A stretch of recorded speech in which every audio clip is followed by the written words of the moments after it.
From claims of healings and visions to the world's most inexplicable events, whether you're a believer or a skeptic, the truth is always worth the hunt. EWTN Radio presents The Miracle Hunter with Michael O'Neill. Welcome to the Miracle Hunter radio show on EWTN Radio. This is Michael O'Neill and the Miracle Hunter. We've got a great show ahead for you today with two fun books that we're going to be featuring. This is an interesting episode. We've got one about Catholic feast days, and as the name implies, it is a cookbook. And this is we'll be talking with Chef Alexandra Greeley about her 37th cookbook, and this one connects Catholic feast days with the feasts of food themselves, and it'll be hopefully it'll inspire some people to get out there and get cooking, especially in this time of Lent when it's a little bit tricky to come up with recipes on a Friday of Lent. We'll also be checking in with Peter Giersch, talking of Michelangelo, death, judgment, heaven, and hell in the Burgundy region. We'll be talking to this author about he had a little bit of a miracle himself that inspired him to write this book. And check out my series, They Might Be Saints, coming up on March 3rd at Tuesday, March 3rd, will be the episode on Father Patrick Peyton. And it's a look at the charismatic priest who pioneered the use of radio and television to bring the rosary to the world, staging massive rallies and enlisting Hollywood celebrities in his singular mission. And that's They Might Be Saints, Father Patrick Peyton, on Tuesday, March 3rd. And you can always go to theymightbesaints.com to watch any of these episodes on demand. They're on free on EWTN. You can tune in and check any of them out, the various episodes that we've done for EWTN. My other series, Explore with the Miracle Hunter, the next episode, Saturday, February 28th at 5:30 p.m. Central Time, is one of my favorites. It is Guadalupe. The most visited Marian shrine in the world is at Guadalupe, and I go there to investigate how the mysterious image emblazoned on St. Juan Diego's tilma has inspired millions of believers. So check that one out, Explore with the Miracle Hunter, on Saturday, February 28th, or just go to explorewiththemiraclehunter.com, and similarly, you can watch any of the episodes for free on EWTN On Demand. So on TV or online, either way is the way to do it. Later in the show, we're going to be looking at the Might Be Saint of the Day. For today's day, we've got Blessed Villana de Boti, who lived from 1332 to 1361 in Florence. And the 365 Days with Mary project for today is Valensky Hodegetria in Vilnius in Lithuania in the 15th century. And the question of the week, what is the Church's approval status of Madonna d'Azzaro in Italy? I pronounced that with a little bit of a Spanish roll there. Madonna d'Azzaro in Italy. We'll talk about that one in just a little bit. And the miracle of the day is the 8th of the 18 apparitions of Lourdes, which occurred on February 28th, 1858. Let's take a look at the miracle news. We do this every week where we talk about the miracles happening around the world and those things that relate to miracles. And one thing that people interested in miracles always like to talk about is the Shroud of Turin. This is something, of course, we remember from 1988 that testing gave those questionable results where people kind of lost interest in the shroud because they said it points to it being a medieval hoax. But now in recent years, that interest in the shroud has re-enlivened because there's new studies that have been done, and the debate is returning now to the spotlight. So last summer, Brazilian researcher Cicero Morales argued that a three-dimensional digital reconstruction supported the idea that a medieval artistic technique created the shroud. And according to Morales, the contours visible on the shroud correspond more closely to contact with a sculpture than to a projection of a real human body on linen. Now, three specialists, Tristan Casabianca, we've had him on our radio show before, Emanuela Martinelli, and Alessandro Piana, have challenged that conclusion in the same journal that originally published Morales' article. In their critique echoes concern voiced in 2025 by Roberto Repole, the shroud's custodian, and by the International Center for Shroud Studies in Turin. And what gives this exchange particular interest is that both arguments and rebuttals appear within archaeometry itself, which is a respected academic forum. And so controversy, of course, has surrounded the shroud since, I think, 1898, when that Seconda Pia, he was the photographer who produced the first photographic negative. And with that negative, all these striking details that were previously invisible to the naked eye came forth. And since then, scientific inquiry has moved from dark rooms to laboratories and digital modeling. And in 1988 and 89, carbon-14 dating that were published in Nature magazine suggested a medieval origin. I think the years 1260 to 1390 is the range that was given. Yet in 2019, a reanalysis of the raw data, also published in Archaeometry, called aspects of that testing into question, and the discussion has remained lively and technical, unfolding largely in peer-reviewed journals rather than popular media. So Casabianca, Marinelli, and Piana argue that Moret's model rests on significant weaknesses. They note anatomical inconsistencies in the digital reconstruction, reversed right and left features, chosen body height outside commonly accepted estimates, and the study relies on a single 1931 photograph, despite the availability of more recent high-resolution images, and the simulation was conducted on cotton rather than linen. And more fundamentally, the critics contend that the bas-relief hypothesis fails to account for two defining characteristics of the shroud: the extreme superficiality of the image, measuring only a fraction of a thousandth of a millimeter in depth, and the multiple independent confirmations of bloodstains. Both features, they argue, resist the explanation by medieval artistic techniques. And so this article goes through various technical issues on this, and you can read it on Aletheia. This is the article that discusses the shroud study debate returning to the spotlight. This is exciting news from my perspective, that there's a back and forth. Technically, we've seen in a technical journal, and we've not seen that too much, a back and forth such as this. And so we will get to the bottom of things eventually, I suppose. What is the truth of the Shroud of Turin? So I posted a link to that article on the Facebook page of The Miracle Hunter. Let's take a look at Catholic Pub Trivia. We do this every week, where we ask a trivia question and give out a prize to an emailer who writes in the fastest with the correct answer. And last week the question was, what development in writing is attributable to Saint Benedict of Aniane?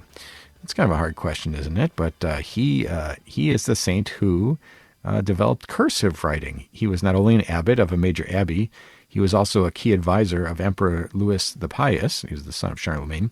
And now the Frankish Empire was huge, stretching from what is now Hungary to what was Holland. And while all the imperial bureaucrats wrote in Latin, the writing styles from the region to the next were widely different, to the point that they were sometimes illegible. And as the key advisor to the emperor, Benedict had to read these official letters and missives, and he had a hard time doing so, so he invented cursive writing. And if you're writing cursive, you can thank St. Benedict of Aniane. That was last week's very tricky trivia question. Now, this week's question, maybe this one's tricky as well. What vision of Jesus does Michelangelo depict in a painting found in the Pauline Chapel? We're talking today about Michelangelo, or at least the book with Michelangelo in the title. So the question for today is, what vision of Jesus does Michelangelo depict in the painting found in the Pauline Chapel? If you think you know that answer, win the prize, the image of the faces of Mary. Send me an email to questions@miraclehunter.com, and maybe you're the one with the right answer, and answers and winners will be posted on the show page on miraclehunter.com. We need to take a short break, but when we come back, we're going to be talking with Alexandra Greeley about her brand new book, Catholic Feast Days. Stay with us for that.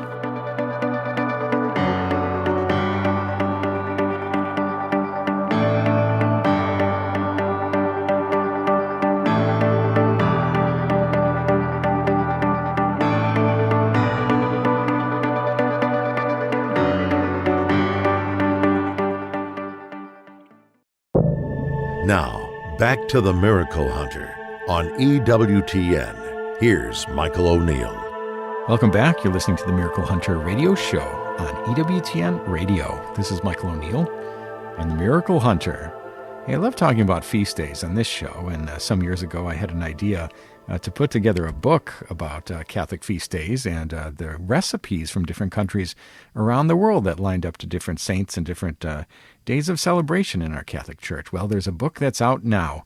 It's from Alexandra Greeley. It's this book called Catholic Feast Days, a cookbook for connecting faith and food. And I absolutely love this book, and I hope that you do too. It's out from Sophia Institute Press, and we're joined today by the author of this brand new book, and that's Alexandra Greeley. Welcome to the show today, Alexandra. Thank you very much for inviting me. This is a pleasure. And I love this cookbook. It was a wonderful work. It really was. Wonderful. I'm so excited about this book. I think that everyone out there, to a person, they all love a great meal. And I think it's so fun to connect it to Catholic feast days. And even the word feast is such a good connecting point between our Catholic celebrations and the food we enjoy. What inspired you, Alexandra, to write this book? In my former parish, I did a lot of cooking classes, and I was able to call Cooking with the Saints, so I started making those connections then. I've written a cookbook called Cooking with the Saints that Sophia Press published, and the whole idea of connecting food with faith has always been something that dominated my Catholicism, and that's why this book seemed to be wonderful, because it not only do you feast on liturgical days, but on saints' days too. And so many saints have recipes that celebrate their dignity and their life and the work that they did. So that's why this book started. Wonderful. So talk about your background as having made meals of your own and taught classes and things like that. Why is food, beyond the obvious reasons that we all need to eat, what is it about food that you think is important for people to celebrate?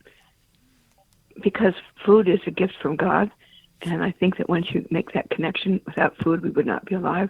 It's a gift that God has given us, and that's why I had so many cooking classes at my church, and have written 37 cookbooks, because their food is part of what keeps us going. And when I became a Catholic, and my former priest, Father Hathaway, let me do these cooking classes at the church, and it was just a wonderful way to bring people together and to understand the connection between food and faith. To me, that's so very important. Wonderful. There's so many interesting things about this book, the backgrounds and the symbols and the saints' prayers and the customs and the devotions for each season. Of course, we're in the middle of Lent, which is always a tricky cooking time of year when we have to, on certain days, remove meat from our diet. How did you handle the season of Lent, for example, in this book? Well, there was not anything that really linked Lent to this cookbook, which a woman asked me to write about Lent in this cookbook, but there wasn't any reference to it then. It was really Good Friday, Easter Sunday, the days before Lent, Ash Wednesday, things like that. But Lent itself was not part of the cookbook. And when we talk about things like Waffle Day and Pancake Day, those are all fun names, but what do those celebrate?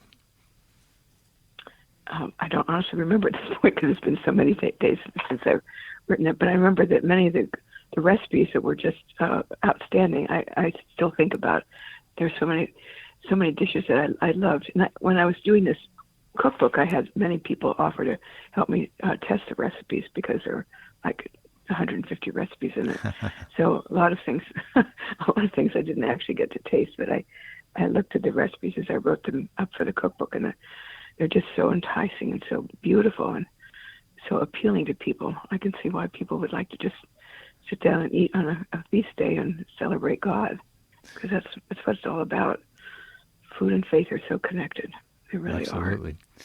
We're talking today with Alexandra Greeley about a brand new book called Catholic Feast Days. It's a cookbook for connecting faith and food.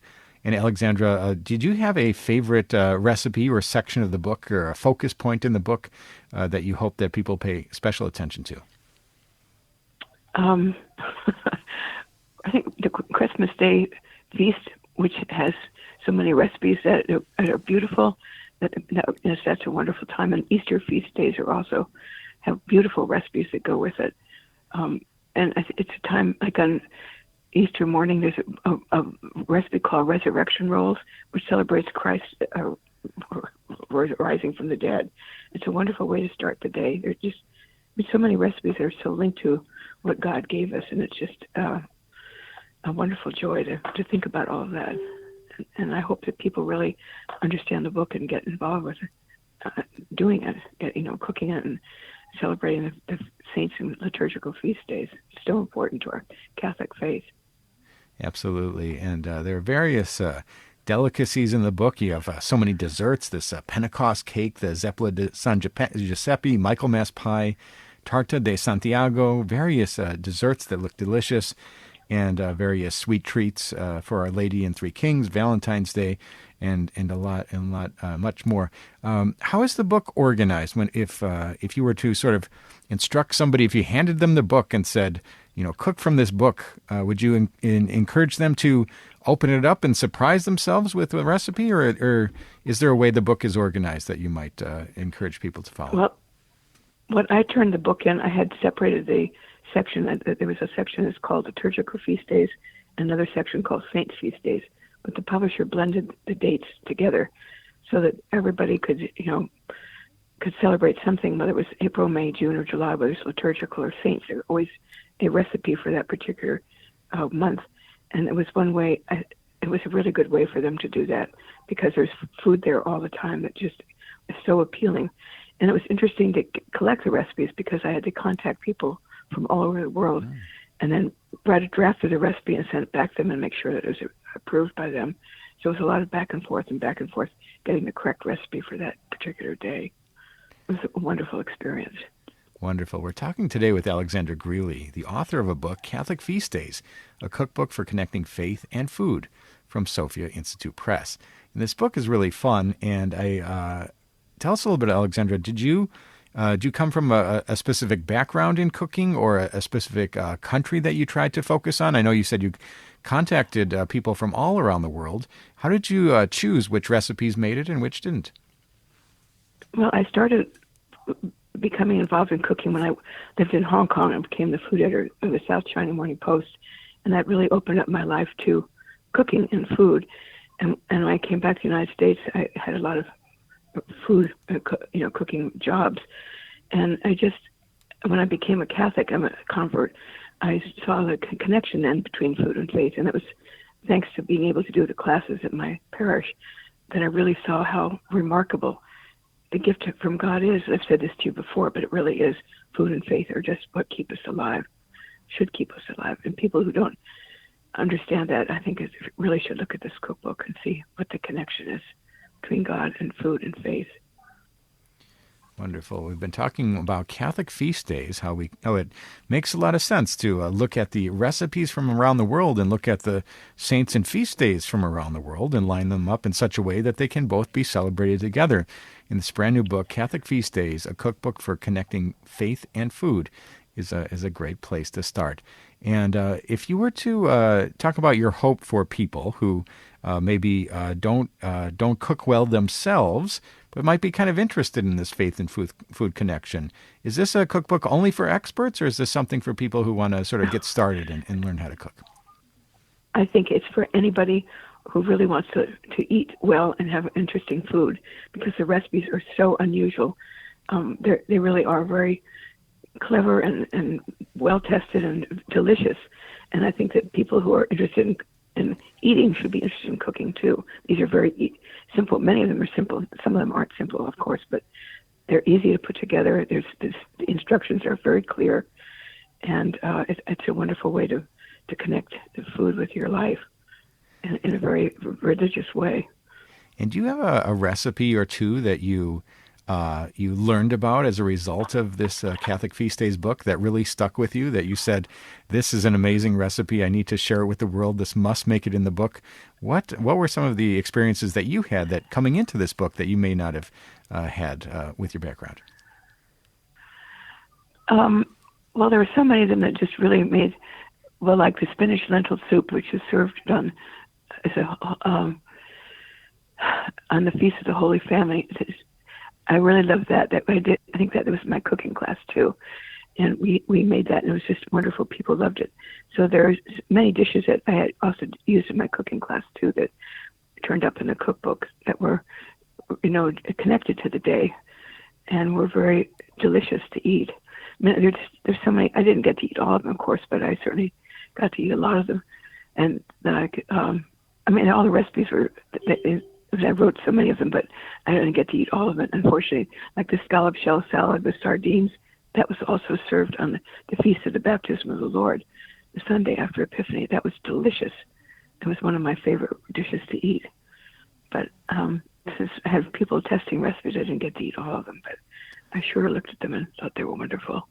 Wonderful. And They all sound like scrumptious treats. I'm so grateful that you put together this book. The name of the book is Catholic Feast Days, a cookbook for connecting faith and food, and it's available from Sophia Institute Press. Is there anywhere else that people can go to learn more about you and your work?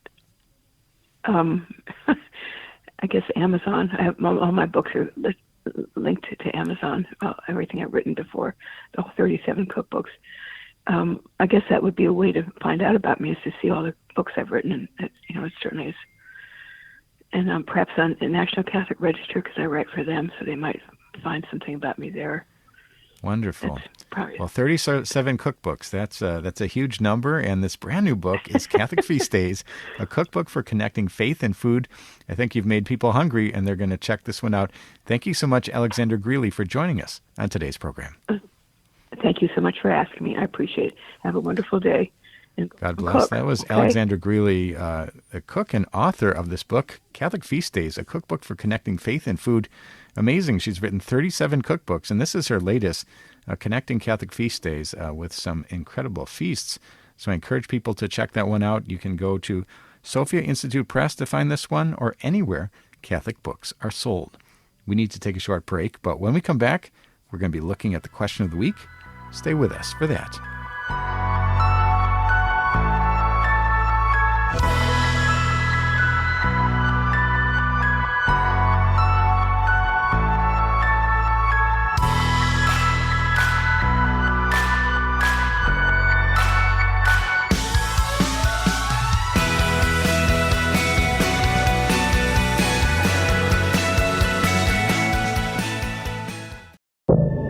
Now, back to the Miracle Hunter on EWTN. Here's Michael O'Neill.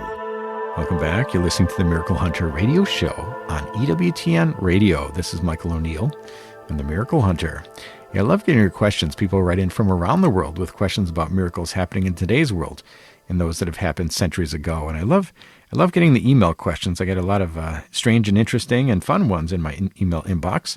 But I also like answering questions in person, and I travel around the country 10 or 20 times a year at different parishes or conferences or different other events where I talk, of course, about miracles, and whether it's talking about Eucharistic miracles or Marian apparitions or miracles of the saints, it's always about miracles, and I always like to answer questions afterwards. And we usually have a pretty lively question and answer to hear and it's good to hear what people are thinking about in the world of miracles. But here's a great question I got from the email inbox. It says, Dear Miracle Hunter, have you ever visited Madonna di Zaro? The most recent apparition, 1994, and what is the church's approval status on that? And that's Bruce from Simpsonville, South Carolina. Thank you, Bruce, for your question. And Madonna di Zaro, those are apparitions referring to some reported Marian apparitions that began on July 26, 1994, in this wooded area of Zaro on the island of Ischia, near Forio, and involved two young visionaries, Angelo and Sarah, who testified to seeing the Virgin Mary and receiving messages. And the apparitions were said to have continued regularly, with a notable early message on October 8, 1994, and their general theme, I think, on peace, conversion, prayer, especially the Rosary, reconciliation within families, Eucharistic devotion, trust in God's mercy, all expressed in maternal and non-apocalyptic tones. And the events are reported in the Zaro area, now a place of prayer and pilgrimage. What is claimed are private revelation, of course, calling for interior renewal rather than new doctrine. The Church's position under the authority of the Diocese of Ischia is one of its prudence, of course, given this middle judgment of non constate supernaturalitate, meaning the apparitions are neither formally approved nor condemned, and public devotion and prayer at the site are permitted, but no Catholic, of course, is obliged to believe in the supernatural origins of this. And according to the new norms, in the 2024 norms from the dicastery, they haven't since been applied to this particular case of Madonna di Zaro, and maybe we'll see a judgment from Rome applying these new norms. But as of right now, it just sits in that middle category and the green light, yellow light, red light of the old form. It's a yellow light. It's something in the middle. And that's today's question of the week. And if you have a question for the Miracle Hunter, you can send me an email to questions@miraclehunter.com, and maybe I'll be answering your question on the air next week. Let's take a look at the 365 Days with Mary project. We do this every week where we look at a Marian devotion. It lines up exactly to the day's date. You all know Fatima, May 13th, or Lourdes, February 11th, or Guadalupe, December 12th. But believe it or not, there's a different other Marian devotion that lines up exactly to the day's date. And of course, it might be a feast day. It might be the commemoration of a miracle, the building of a basilica. But some way, Mary is honored on each and every day around the calendar year. And so for today's date, we've got the Walensky Hodegetria icon from Vilnius in Lithuania in the 15th century. And according to Orthodox tradition, St. Luke the Evangelist wrote or painted this icon, later owned by the royalty of Byzantium. It's an icon in the style of Hodegetria, with the Virgin Mother gesturing toward her son. And when the last Byzantine fortress in Greece was overtaken by the Ottomans, the losing emperor in 1460 took the icon of the Virgin with him to Rome. It was brought to Moscow in 1472 and later sent to Vilnius and his granddaughter. And during World War I, the Vilnius Hodegetria painting on linden and cypress boards was lost to history when the Russian Orthodox Church needed to shuttle out their sacred objects from the places of war. And this transfer is celebrated on February 28th at the Holy Spirit Monastery in Vilnius, where a copy is preserved today. And that is the Walensky Hodegetria icon from Vilnius in Lithuania in the 15th century. And that is today's 365 Days with Mary devotion. You can find more about this fascinating devotion or any of the hundreds of other Marian devotions. You can go to the website, 365dayswithmary.com. You can pick up the book. You can download the free app, or you can go to the Facebook page and join any of the 10,000 other followers who get a different title of Mary each and every day of the calendar year. Let's take a look at the miracle of the day. We do this every week where we talk about a miracle as it lines exactly up to a day in Christian history. On today's date, February 28th, 1858, it's the 8th apparition of Our Lady of Lourdes. The Virgin Mary appeared to Bernadette Soubirous at the Grotto of Massabielle amid public ridicule and hostile scrutiny. Bernadette was mocked, searched, interrogated, and she remained calm and faithful. And she insisted that Our Lady continued to appear only to her, and the apparition did not deliver a new message that day, but it strengthened Bernadette's perseverance, and she suffered a great disbelief of all the people around. And this moment forms part of the unfolding series of events at Our Lady of Lourdes that would later be approved by the Catholic Church and associated with extraordinary conversions and healings. Perhaps 7,000 healings have been reported. 72 of those have been validated by the local commission there. Let's take a look at the sainthood news. We do this every week where we look at the saints coming down the pipeline, where he's talking about those people moving from servant of God to venerable to blessed and then to saint.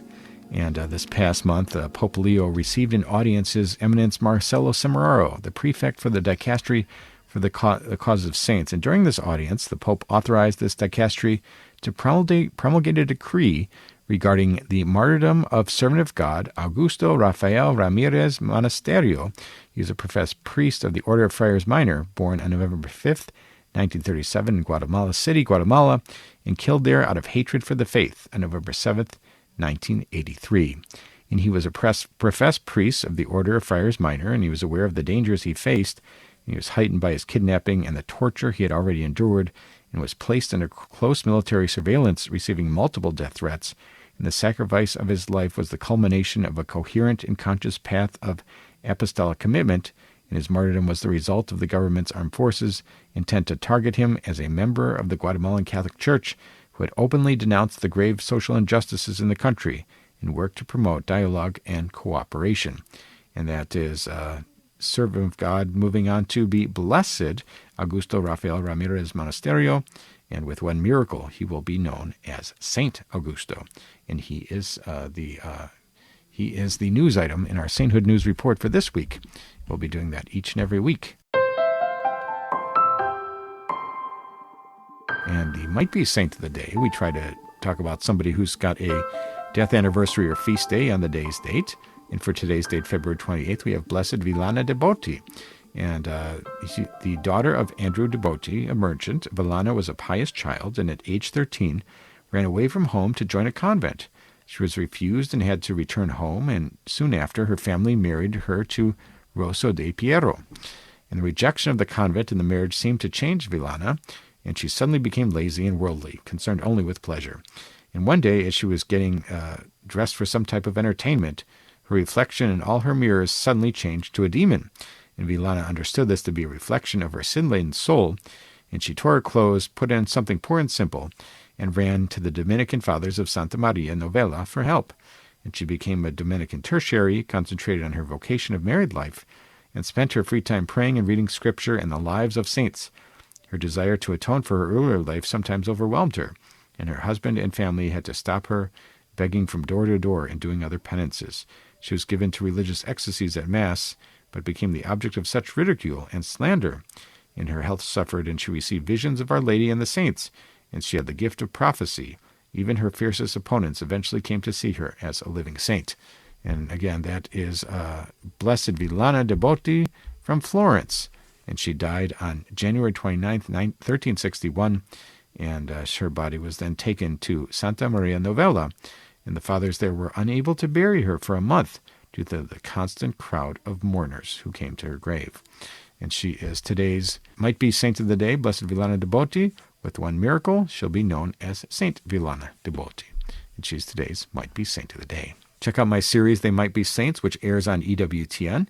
You can check that one out. Go to theymightbesaints.com and watch any of the episodes online.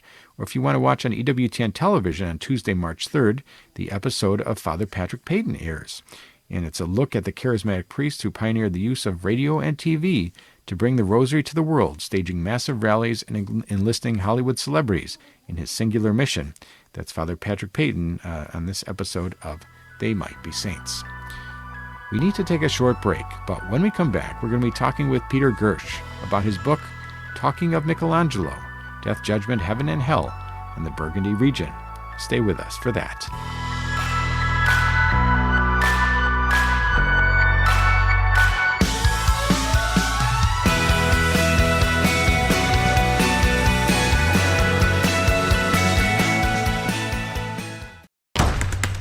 Now, back to the Miracle Hunter on EWTN. Here's Michael O'Neill. Welcome back. You're listening to the Miracle Hunter radio show on EWTN Radio. This is Michael O'Neill and the Miracle Hunter. On the show, listeners know we talk a lot about Marian apparitions and weeping statues and stigmata and healing miracles, and those are all the big miracles we have in our Catholic Church. I think those are Eucharistic miracles included, and so we often focus on those type of things in on the show. But there are miracles of a different type that happen. They happen to each of us when we encounter things of beauty, perhaps, or truth, and they become moments of grace that can transform our soul. And so we've got a new book that's come our way. It's called Talking of Michelangelo, Death, Judgment, Heaven, and Hell in the Burgundy region, and it comes to us from author Peter Giersch. Welcome to the program today, Peter. Thank you, Michael. Thanks for having me. Yeah, it's great to have you on, and this is such a fascinating book, not only in the way that it's written, but sort of the backstory to this book, or the results of this book and this experience in your life. Do you feel the book brought you towards conversion or awakened you in a form that we might call this to be a miracle for you? Well, I do think that the book is full of the miraculous, but I do mention in the book, you asked us if it created a conversion, and I have spent a lot of time with evangelicals. I've worked with a lot of evangelicals in my job as a management consultant, and I find that with evangelicals, they're often saying, I was converted in 1994 on December 12th at 7 p.m. when something happened. But for me as a Catholic, I feel like conversion just keeps happening over and over and over again. It's that constantly going deeper, because to bring it around to miracles, I mean, the whole idea of a human being converted to God's love and turning away from self to God is a miracle. But it's something that's so profound and deep that you can just keep having it happen over and over again and going deeper and deeper. So, yeah, it definitely was part of my conversion I've had, and of which I've had many.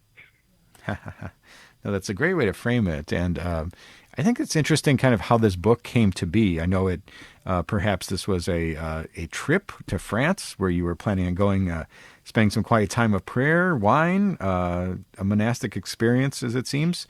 Yeah. What was the framework, or what was the backstory to how this book came to be? Well, I mean, again, everything is in a way miraculous, right? I know that you guys are talking about the supernatural more here, but for my 40th birthday, I just wanted to do something really meaningful. And I knew about these retreats in the Burgundy region outside of Dijon, France, and they were all in French, and I spoke French fluently. I'd lived there and taught French and whatnot. And I thought to myself, for my 40th birthday, I spent so much time on retreats and reading everything I could. I had a master's in theology and all that. And I thought, to go to a retreat in France, in where the whole thing is in the French language, would be to hear it anew.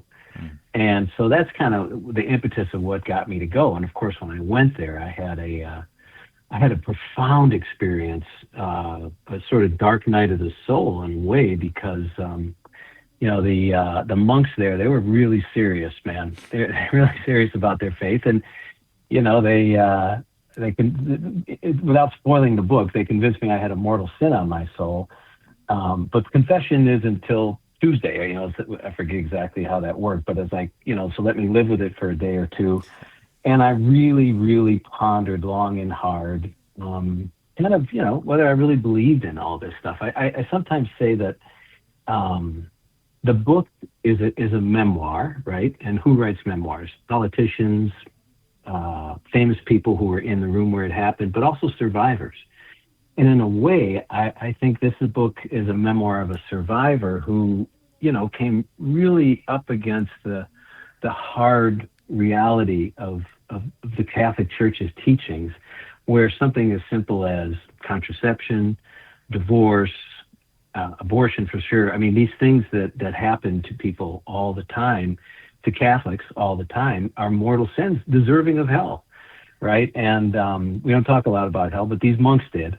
And that really, it was a powerful experience. It was a very, very powerful experience for me. And so, being a writer, I'd written before, musician and all that stuff, being an artist, the book just sort of popped out. As soon as it was over, as soon as the experience was over, I started writing about it. It took me a couple of years, and then that was 20 years ago, that I put the book on a shelf. And then God was telling me, there's a miraculous story about actually how the book actually came to be, but I don't want to step all over your questions. No, this is great. We're talking today with Peter Giersch about this new book, Talking of Michelangelo, Death, Judgment, Heaven, Hell in the Burgundy region. And set this book up for people. When people pick up this book and they dig into it, what are they going to read? What are they going to experience about you and your experience? Well, I think there's a couple of books that we could liken this to, right? There was a book that was written shortly after my book called Eat, Pray, Love, and then they made a movie with Julia Roberts about it. And this is about a gal who goes over to, I don't know, she goes to Tibet or some Eastern place, and it all takes place in Eastern religions, but she's seeking God, and then, she's food and all that. And it's just kind of her relating her experience. And part of this book, although my book was written soon before hers, part of this book has that travelogue seeker kind of a bit to it, and then I really, really was moved by the narrative voice of Petra and the Rye, J.D. Salinger, if you remember that. And I think it's got a very conversational tone. So it's kind of easy to flow through. It's like sitting around talking with somebody. So I think that's part of it. But then, it's Augustine's Confessions are an example of a person who really, really sat down and said, I've had this conversion experience, and I feel like I need to bring it back to God, right? It's almost like the daily offering, right? Augustine's confessions are almost, just saying, God, you did all this for me, now I'm just going to give it back to you. And that was what this book was, this experience I had, this dark night of the soul, this reconversion, this deepening of my relationship and understanding of truth and life and everything. I felt like giving it back to God. And so that's kind of how it came about. But before you ask me another question, Michael, I want to talk about miracles and supernatural in relation to this book. Do you mind if let's do we do it. that? That's great. Because, C.S., I was really fascinated. I was listening to your podcast from last week, and there was fascinating stuff on there about the changing in the Marian apparition rules, and was that from Medjugorje, and how does the church judge the supernatural and so forth. C.S. Lewis, of course, has a book on miracles and several essays where he talks about it. And he says, in a way, everything human that's truly human is supernatural, because the animals don't participate, nature doesn't participate in reason. Christ is the logos, right? And it's logic and reason and rationality. And because nature doesn't participate in that, it's natural, but we do, so we become supernatural. And you mentioned beauty, goodness, and truth at the beginning of this interview, and it's not really a theme through the book, beauty, goodness, and truth. It's not talked about. But those three things are really where humans meet the supernatural mostly, because you think about beauty, right? Nature is beautiful, but it doesn't partake of beauty, right? When you see your cat sitting, royally in the window and you think, wow, that's beautiful. The cat's not thinking that. The cat's probably thinking about what happened for dinner. So the cat's nature, but your ability to participate in that beauty and to perceive the beauty is supernatural. And of course, the same thing with truth. A deer that eats my wife's plum, it makes her crazy. He doesn't understand truth, and then of course goodness, and the ability to do a moral act. These things are all supernatural, C.S. Lewis would say, because we're made in God's image. And so to be human is to be supernatural. Now, let me tie that into the book. What I think, to your last question, somebody will find when they read this book is, it's me recounting things that happened to me. Like the time I was living in Paris and I was an extra in a TV film, a French made-for-TV movie, and how that happened and how it came about and the experiences I talk about and I relate it. And I relate all these experiences, which for me were supernatural because they were part of this avalanche of divine activity. Every moment of every day, there's this, if you're a supernatural creature like we are with reason and made in the image of God, you can perceive this constant avalanche of divine activity all around you. And so the book is one of these travelogue narratives talking about that, or like when I was in a made-for-TV movie, or all these other things that happened to me along the way, being in the monastery with the monks and the mortal sin of my soul, all these things. But only a human being could talk about it or experience it, and I think there's a supernatural, there's a miracle just to noticing that constant avalanche of divine activity that's happening to each person every day. Very well put. We're talking today with Peter Giersch, author of Talking of Michelangelo, Death, Judgment, Heaven, Hell in the Burgundy region. And I can see this book connecting with so many different types of people, so many people seeking, so many people with questions, anybody who's sought God in our busy and chaotic world. I feel like this book could resonate with them. When you publish this book, as this book is being sent out to the world, who is this for in your mind? Well, that's a great question, because when I first wrote it, I had some people read it. One was an English teacher, and I was an English major, so there are a lot of references to, literature and Western civilization and, Dante's Inferno and, Paradise Lost and all that kind of stuff. And so, I think people who read a lot will really appreciate it, because it's kind of based around a T.S. Eliot poem, a quote from a T.S. Eliot poem. In the room, the women come and go, talking of Michelangelo. That's from the love song of Jail for Prufrock.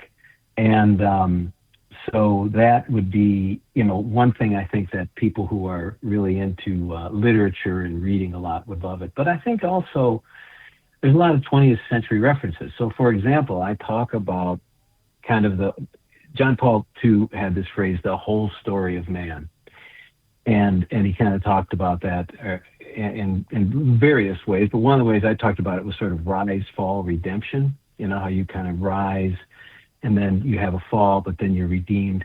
And I likened it to VH1's Behind the Music. If you remember, VH1 used to have this series of the sister channel to MTV, and had this series about all the old rock stars, Jefferson Starship and whoever, Genesis, all those old bands, and how, they all had that same trajectory. They'd become famous, and then the sex, drugs, and rock and roll, and then they'd be, they had their fall, but then they would start over again, and now they're sober. So I bring that up to say that there's a lot of references to pop culture to try to make the point. Frasier, it was one of my favorite TV shows, and so I kind of mentioned that. The Eagles, so there's a lot. While on the one hand, there's a lot of literary references, there's also a whole lot of references to, Entertainment Tonight, and just the stuff that, if you're like me and you kind of grew up in 80s, 90s, early 2000s, you'll recognize a lot of the pop culture references. So I just think Eric Metaxas is a best-selling author. His book Bonhoeffer sold 1 million copies. Yep. And when he read it, and he was the one who really pushed me to as part of the miracle of getting this thing published, he really pushed me hard to publish this, because I thought it was more of just a personal journal almost, and he said, no, you got to publish this. And he said one thing, he said, Peter, I have to read books all the time, because he interviews people on his radio show. He said, this was easy to read. Most of the books I have to read, it's like you're plowing through it, but it's just, so I hope that if you like culture, Western civilization, pop culture, literature, it's sort of the hot dog, that all the theology is the medicine, like when you give your dog medicine, you stick it in a hot dog. So there's a lot of stuff in there, but the theology, the wrestling with mortal sin and the 21st century and sins of life, and just so much in there that I think is hard hitting, but it's made more palatable by the sort of fun we had writing it, and I hope reading it. Wonderful. Well, I'm so grateful to you, Peter Giersch, for joining us to talk today about Talking of Michelangelo's Death, Judgment, Heaven, and Hell in the Burgundy region, available from Sophia Institute Press. Where can people go to find out more? They can obviously go to Sophia Institute Press's website.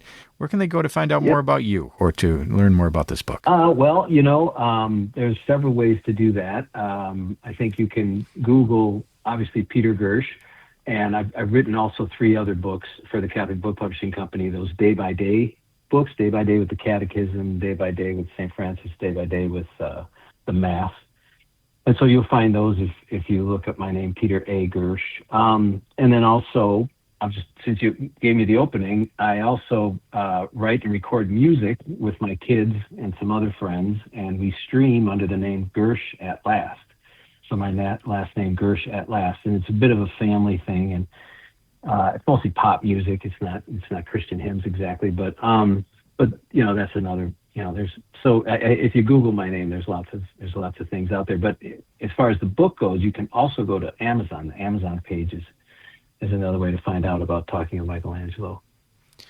Wonderful. Well, thank you so much, Peter Giersch, for joining us to share your experience in writing this book and opening the door for people to connect with it and take their own journey. And this is Talking of Michelangelo, Death, Judgment, Heaven, and Hell in the Burgundy region. Thank you so much, Peter Giersch, for joining us on today's program. Thank you, Michael. Thank you. I appreciate it. God bless. That was Peter Giersch. Great new book from Sophia Institute Press. I encourage people to check this one out. This is a transformative book in some ways, and I think that people will enjoy it, especially with all those various literary references and otherwise, and his great experience there in France that seemed to change his life in some ways. And that's all the time we have for today's show. If you missed any of this episode or want to catch up on past episodes, you can go to EWTN.com/radio, check out the audio archives, or download the free EWTN app. I'd like to thank our guest today, Alexandra Greeley, talking to us about her book, Catholic Feast Days, and Peter Giersch, talking of Michelangelo, Death, Judgment, Heaven, and Hell in the Burgundy region. Both books available from Sophia Institute Press. Check out my series, Explore with the Miracle Hunter, on Saturday, February 28th at 5:30 p.m. Central Time. The most visited Marian shrine in the world is at Guadalupe, and I go there to investigate the mysterious image emblazoned on St. Juan Diego's tilma that's inspired millions of believers. And I'd like to thank you for joining me today on Miracle Hunter, where from claims of healings and visions to the world's most inexplicable events, whether you're a believer or a skeptic, the truth is always worth the hunt. Talk to you next week.